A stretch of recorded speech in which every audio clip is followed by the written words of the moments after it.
Welcome to this webinar in which I and my colleague are going to discuss the IPO, the initial public offering of Finablr PLC, which entered the market, the full market in May 2019. My name is David Green. I'm senior partner at Edwin Coe, and my colleague Fred Shepherd is going to do much of the talking about the potential claim in relation to the issue of shares in Finablr. Edwin Coe is well known in this field. We've been doing this sort of work in relation for shareholders and others for many years. And the legislation has changed over the years, but is basically broadly the same from previous versions of it in earlier statutes. Under the Financial Services and Markets Act, so Section 90 and Section 90A. And Fred is going to talk about the nature of the claim and what you may do and the rights you may have in relation to that public offering. If you bought shares either in the primary market, i.e. the market that just followed the issue of the shares, or in the secondary market, which is when that primary market ended. So I'm going to hand over to Fred. Thank you, David. Just by way of background, Finablr was an English company that was incorporated in order to bring together a number of businesses that were operating in the payments and foreign exchange area throughout the Middle East, mostly in the United Arab Emirates. One of the companies that was bundled together, for example, was TravelX, so a very prominent foreign exchange business. The individuals who were behind Finablr were also involved in an even bigger company, which is called NMC, which was a major healthcare business in the Middle East as well. As my colleague David has mentioned, Finablr had its IPO on the main market of the London Stock Exchange in May of 2019. In connection with that issuance of shares, it published a prospectus, which set out what is called historic financial information, which is, as the name suggests, the past financial information regarding the company's operations. That historical financial information stated the company had only $500 million US in debt. As is required by the rules of the London Stock Exchange and by the rules of flotations in the UK generally, an accountant took responsibility for and prepared that information. In this case, it was Ernst & Young. As the company was operating through 2019, it continued to rely on its historic financial information when it was publishing interim results to the market, particularly in August 2019.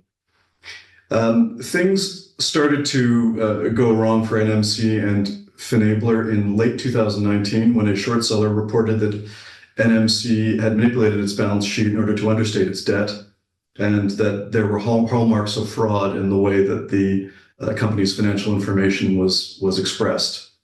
By February of 2020, NMC's shares had been suspended from the London Stock Exchange, and attention was also focused on Finablr. It became apparent through a number of reports by the company to the market that the same understatement of debt was also occurring with Finablr. And gradually, Finablr's management revealed that its debt was as much as 1.3 billion US, over 800 million more than had been reported in the IPO and the prospectus. One of the reasons for this understatement of debt, for this discovery of new debt, is that liabilities were apparently being incurred for related parties. For example, 100 million US in checks were written for the benefit of parties connected to Finablr. Finablr shares were suspended in March 2020. That same month, EY resigned as its accountants. And in September 2022, Finablr was finally delisted. The company itself went into administration and now into liquidation, and effectively its shares are worthless and its shareholders have lost everything. Again, as David mentioned, relief is provided by statute for shareholders who have suffered loss as a result of misstatements in a company's prospectus. Again, as discussed, there was a misrepresentation in the historic financial information set out in Finablr's prospectus, and the debt was massively understated. Accountants who take responsibility for the information in a prospectus will be liable for those misstatements themselves. Again, here, Ernst & Young were the reporting accountants and formally took responsibility for the historic financial information in the prospectus. Shareholders, it is important to emphasize, may have a claim even if they never read the prospectus or considered or relied on, in this case, the historic financial information. The idea is that in any event, that information provided the basis on which the share price was paid.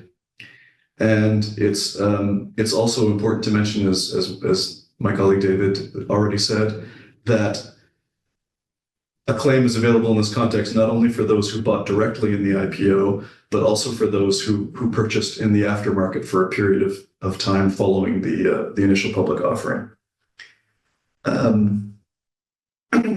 Our intention is to pursue a claim on behalf of shareholders who are interested in being represented against EY. The basis on which that claim will be pursued will be that it will be funded by a third party. So claimants will not be asked to put their hand into their pocket to fund the ongoing costs of the litigation.